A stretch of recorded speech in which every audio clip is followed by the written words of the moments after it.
trash issue has spread to another dorm on campus. Facebook will be making their appearance a lot more colorful. Hawks football team took care of business at home. Hello and welcome to QUTV News This Week. I'm Alexa Lowe. And I'm Abby Moore. The trash epidemic on campus has hit yet another residence hall. Residents in the Student Living Center have noticed trash has been collecting in their lobby.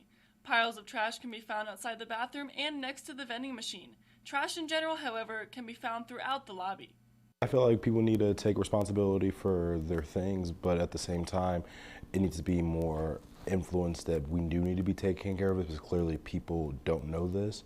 The spot next to the vending machine used to be a place for students to put their recyclables. Now, the recycle bin is gone and the trash has become an issue. SLC residents were emailed earlier in the week that this spot next to the vending machine is not a place for them to put their trash. Resident Director Adam Meyer sent out an email Friday to SLC residents warning them that the trash problem needs to be resolved. Resident Assistant BJ Wilson says he has noticed the overflow of trash. There's been a lot of trash in the lobby, kind of scattered around near the trash cans, not in them, and then we also have a recycling area, or we used to have a recycling area, but it's no longer there, and there's still recycling trash there. Wilson has faith that the residents will take care of the issue without the building getting fined. I'm going to continue to send out emails to the students trying to let them know that there's no longer supposed to be trash put back there. If it comes to it, there'll probably have to be fines handed out for the whole building. Hopefully it won't come to that. The students tend to be pretty respectful, so I'm not too worried about it. Further actions will be taken if this pile of trash is not removed. The resident assistants say they will be checking the lobby camera to find out who is littering.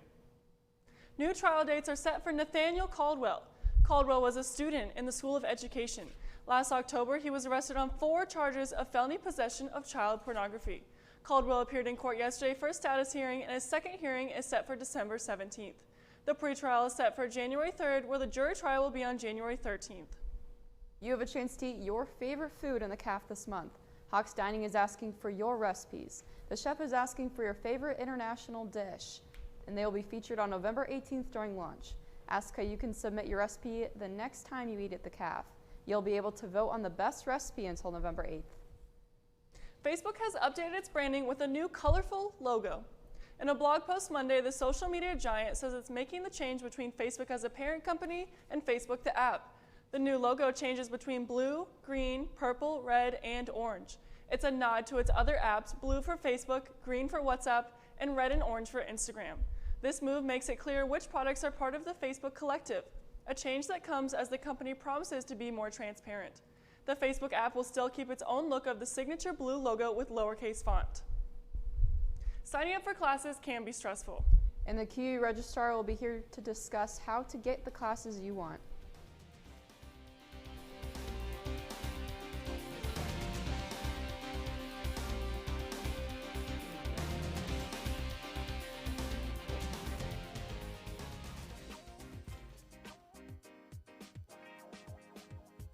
Hi, I'm Adam Rogan, and I'm a senior at Quincy University, and I'm a master chef. I'm about to make you scrambled eggs. Eggs are a cheap way to get full fast, and it's something quick and easy to make, and it's also really good. I'm going to be cutting up some turkey, spinach, and putting shredded cheese on the eggs. I think people should cook because it's a really fun thing to learn, and you can learn it from basically anywhere, from cookbooks to online to TV shows, and it's just a really fun thing to do once you get the hang of it. After you mix all the ingredients together, you can put them in the pan with some heated olive oil. When the eggs are done, you'll know by them getting nice and fluffy. And that's how you make scrambled eggs. Soccer is a physically demanding sport that often results in a tie. Student life comes with its own demands, and often it feels like the losses outnumber the wins. Sometimes you just need someone to listen. It's comforting to know our Quincy team extends beyond the field.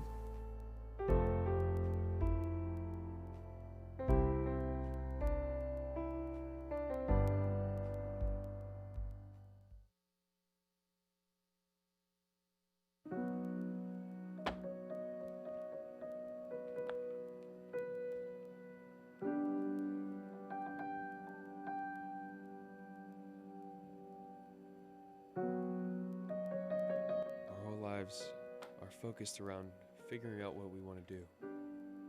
Here at Quincy University, we can help you find what you want to do. Just take a break and do what you love. Registration is now open for spring 2020 classes. The process is pretty simple. Meet with your advisor and log into the portal to register. But there are a lot of details you need to be aware as you choose your courses. Joining me now is Nancy Geisler. She is the registrar at QU. Nancy, how do students register for classes? Basically, like you just said, go to my.quincy.edu and click on students, and then click on add drop courses and go through the list and choose your courses. Okay, so then when picking through all the courses, how do students know what counts towards their major? They should have met with their advisor prior to being able to see anything on the portal. They can't register until they meet with their advisor and their advisor clears them. And with their advisor clearing them, they've had a discussion on what courses they should be registering for, and they need to register for those courses. Okay, so we've seen the BPP class show up in everyone's schedule. What's that about? That course is basically a 0 credit hour course that's a requirement for graduation. In order for you to fulfill your Bonaventure portfolio, that has always been a requirement for graduation. Basically, it's a means for students to be able to work with a faculty member in order to finish that portfolio in time. Okay, and that's seniors, correct? Yes. Okay. So then what about a degree audit? What is that? A degree audit is a way for students to know exactly what is left as far as requirements go for graduation. So basically, like the checklist, you can see exactly what courses are requirements for a degree. The degree audit itself will tell you what's left. What haven't you completed? So how far in advance should students look to get that so you guys have enough time to get it back to us? Most students should request that their junior year. All right, so then if I get into the student portal and there's a hold on my account, then what do I do? If there's a hold on your account, you should be able to see exactly what type of hold that is. So if it's a business office hold, you'll want to talk with Christy Shelton in Student Financial Services. If it's a student development hold, you'll need to talk to Dr. Tracy in Student Development. There may be an immunization hold. You might want to talk to Tammy Justerhouse about that. So once you've talked with those people and get done what you need to get done, the hold will be released and you'll be able to register. Okay, and is there anything else you want students to know about registering for classes in general? Basically, everything that we've just talked about. Meet with your advisor, make sure that you know exactly what's left so that you're not taking courses that you don't need. All right, well, thank you for coming on today, Nancy. Thank you very much. Jessup Regal will have the weather with us next.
Our whole lives are focused around figuring out what we want to do. Here at Quincy University, we can help you find what you want to do. Just take a break and do what you love. Finding your passion is easy at Quincy University. Whether you're pursuing a bachelor's degree or looking to go even further, at QU, your professional and academic future is bright. 40 undergrad programs include moments that become experiences, connections that become careers, and relationships that become lifelong support. We want you here. That's why we work hard to ensure that a Quincy University education is affordable. Let us help you put together a plan. Visit discover.quincy.edu to get started. Jess, I've really been enjoying this warmer weather we've had lately. I know, me too. I am just so glad that it has stopped snowing from last week, and I'm hoping it's not going to snow again. You know, it's not in the forecast, but unfortunately you are going to start needing those heavier jackets. The sweatshirts at this point might not cut it anymore, but I can head on over to the Weather Center and I can give you a more in-depth look at what to expect in the next couple days into next week, because it is going to get a little bit cooler. Looking at next week, it is going to be mostly cloudy. The sun's going to be out a couple of days, but not very many. And the highs is going to be in the 20s someday and as low as and into the teens for a couple of nights. But with all of this kind of rain that we're starting to get, we are getting a little bit of flood warnings here and there. But luckily, not too many of us here in Quincy hopefully will be affected. As we look at today it is going to be 58 with the lows all the way down into 29 degrees. Your normal temperatures for about this time is 58, so luckily we are sitting pretty average there, not too cold or too hot. But kind of the low average is 40, so we are sitting a little bit cooler than what we usually should. Record high was 93 degrees in 2006 and 18 degrees in 1952. Both a little bit too hot or too cold for my liking, so I guess I'll stick with where we're at for conditions for right now. As we start looking at today, 55 for today, and then as we start getting into this evening, we are going to be down to 29 degrees, so be sure to have a jacket with you because you are going to probably need it as you start getting out this evening if you have night classes or you're going to be going to the CAF late tonight. As you start getting into Thursday, that is when you're going to need that jacket. The high for Thursday is going to be only 37 degrees. So that is fairly cold. And it is going to be mostly cloudy that day, so the sun won't be out a whole lot on Thursday either. As we start getting into this weekend, high on Friday is going to be 40 degrees, but the sun is going to be kind of popping in and out once again. It's not going to be just sunny enough for us, but as we get down into Friday evening, it's going to be 29 degrees, so you're definitely going to want a jacket once again with you that day. As Saturday approaches, if you're going to be out for the Veterans Day Parade, you're probably going to need that jacket in the morning, but hopefully as the afternoon goes on, you'll be able to take that off and it'll be fairly comfortable out because it's going to be a high of 56. So that is fairly comfortable, and hopefully the sun stays out all day for that as well. As we start looking at next week, you'll notice that you're staying at 36 degrees, but your low is going to be down into the 20s, and then as we progress into the rest of the week, you will see that we are going to be a little bit cooler than normal, and we are going to be even down into the teens for lows for some nights. So you're definitely going to want to start breaking out those heavier jackets. Maybe if you're out and about on Monday, Tuesday, Wednesday, in those evenings, you might even want your winter jacket maybe, just because you're going to get all the way back down into those teens. So not really ready for that, but I guess it's better than having snow on the ground, so I'll take it. Right, well, and I'll say at least it's not going to snow this upcoming week. At least it's kind of like cloudy and, you know, mid temperatures, but then the start of next week is kind of 20, so it's kind of getting back down there. I mean, if it's going to be cool that you can just keep adding layers, that's fine, as long as it's not snowing. It can snow Christmas Day, melt that night, and be done. Yeah, let's keep the snow just for Christmas Day. Yeah, Thanks, Jess. The QU men's soccer team closed out their season on a high note. And the football team is getting back in the winning column. Shane Holsey joins us next in sports. Stay tuned.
taught him how to hit a baseball, how to hit a receiver, the strike zone, the net. You taught him how to hit the upper corner. You even taught him how to hit the open man. But how much time have you spent teaching him what not to hit?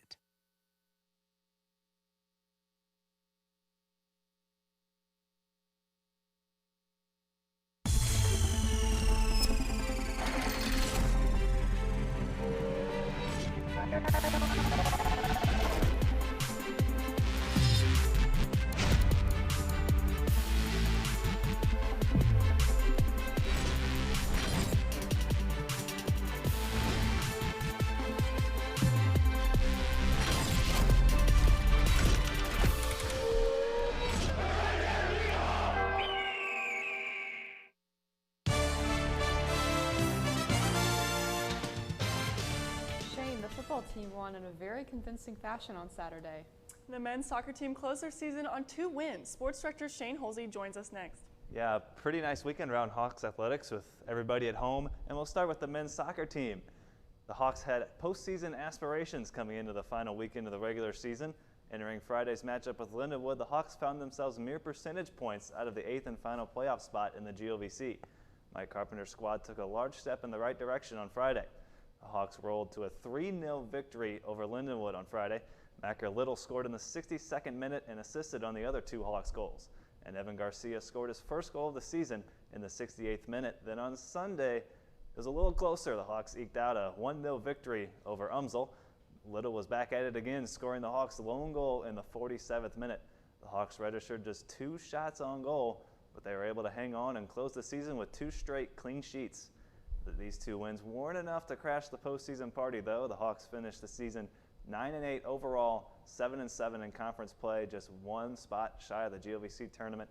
Close, but no cigar for Mike Carpenter and the Hawks. The women's team is out of a playoff spot, but there were still 2 games to be played and a chance to finish the season strong. The weekend started with a 1-0 victory over Umsel on Friday. Lauren Crane scored her 3rd goal of the season in the 35th minute on assists from Mo Rooney and Sydney Gorman. The Hawks gave up 2 second-half goals in a 2-1 loss to Umsel on Saturday. Bailey Smith scored her first goal of the season and the final goal of her college career in her final game. Congrats to Miss Smith. The Hawks finished the season with an overall record of 6-10-1, 5-9-1 in the GOVC, missing out on the playoffs. After a 6-point loss at the hands of Lindenwood in Week 8, the Hawks football team returned to QU Stadium to take on the Newport News Apprentice School in Week 9. It's safe to say all units were firing on all cylinders for the Hawks. They would get touchdowns from their offense, defense, and special teams, starting with the special teams. Right here in the first quarter, the Builders' John Howell back to punt, and the punt is going to be blocked. Fooled the cameraman a little bit. Braden Lowry scoops it up and scampers into the end zone for the touchdown. That's the first special teams touchdown for the Hawks this season.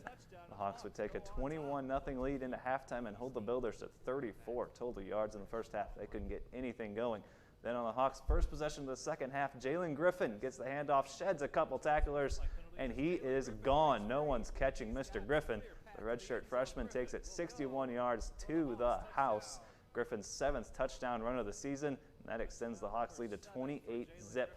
Then the defense would get in on the fun. Builders QB Cole Edwards back to throw, and it's picked off. A.J. Harden takes it 32 yards untouched to the end zone, and the Hawks get their 2nd touchdown in 19 seconds of game action.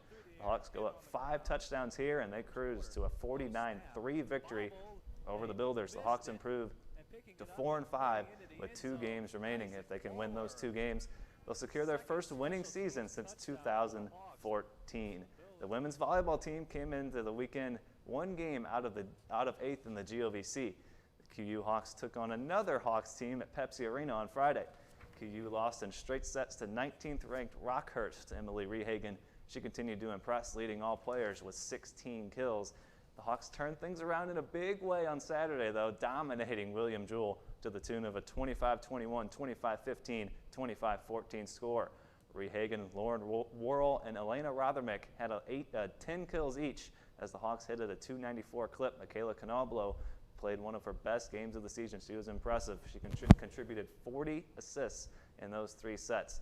The Hawks took on Truman State at home on Tuesday, winning by a score of 25-16, 21-25, 25-23, 25-18.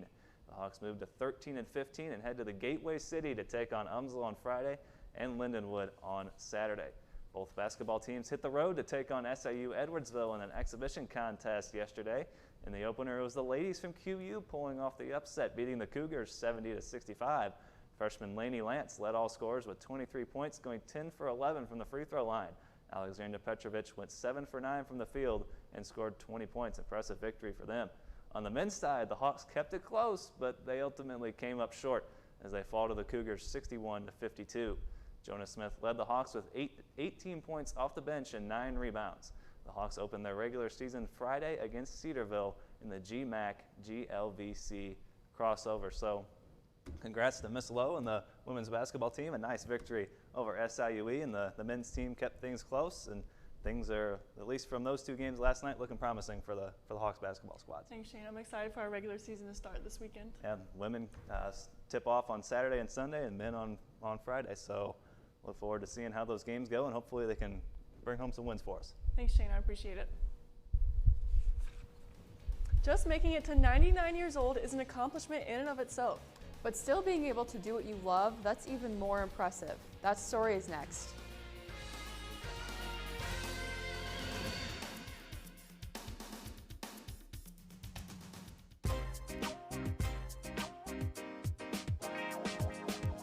My name's Carl Hirsch. I'm a senior from Fort Lauderdale, Florida, and I'm studying criminal justice here at Quincy University. I was pitching down in Florida, and all of a sudden a coach came up to me. 2 days later, I flew up here for the visit, and by the end of that week, I had my school picked out. I started playing baseball when I was about 3 or 4 years old, kind of the same age everybody usually does. And as we got older, from the age of about 7 or 8, I played with the same exact team for the most part until we were about 15 or 16, and we all went our separate ways to high school. Come May, I'm going to be looking to apply with the Fort Lauderdale Police Department. I've gotten a good taste of it here through the internship I have through the university with Quincy Police Department. And it definitely wouldn't be possible and wouldn't be in this good of a situation without Quincy University.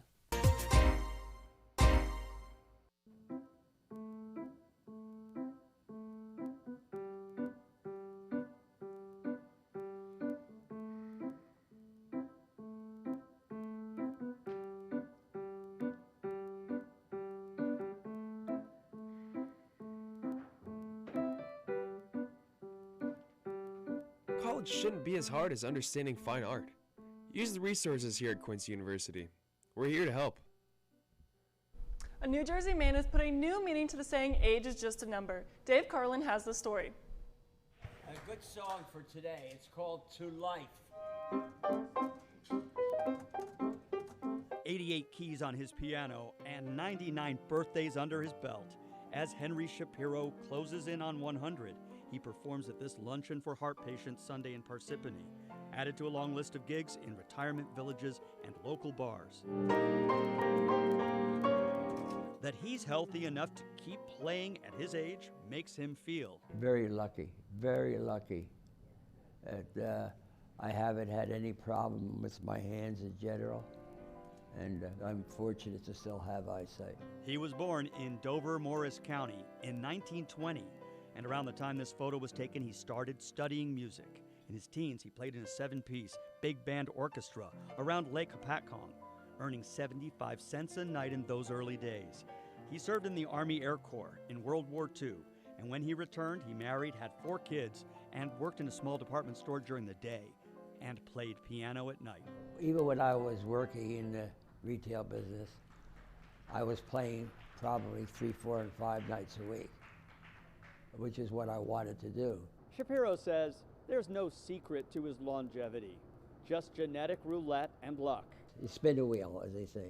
Shapiro's cardiologist, Dr. David Freilich, who treated him for a heart murmur, says everything you've heard about the importance of a good diet, regular exercise, and keeping blood pressure and cholesterol in check are factors, but that's only part of it. Something else that he says is shared by Shapiro and all his patients who are in their 90s and 100s. It's a word that begins with the letter R. You have to be resilient to make it into the 90s. You're not going to make it otherwise. And the doctor says social interaction is key. Shapiro gets plenty of that, even though he lives by himself for 6 years now since the death of his wife. I like to be busy and be active with people. I like being with people. And he is loved for graciously sharing the gift of music with so much heart. This is the best therapy, he says, for his audience and for himself. In Parsippany, New Jersey, Dave Carlin, CBSN New York. Man, I will say, for 99 years old, Mr. Shapiro, he's looking pretty good. For sure. Props to him. That's awesome. I know it's so impressive at his age and what he's still able to do at that age. That's just amazing. It's incredible. Yes, hopefully there's many more birthdays to come for Mr. Shapiro. That's all we have time for today. Thank you for joining us on this edition of QUTV News This Week. For Shane, Abby, and Jess, I'm Alexa. Have a great rest of your day, everyone. We'll see you next week.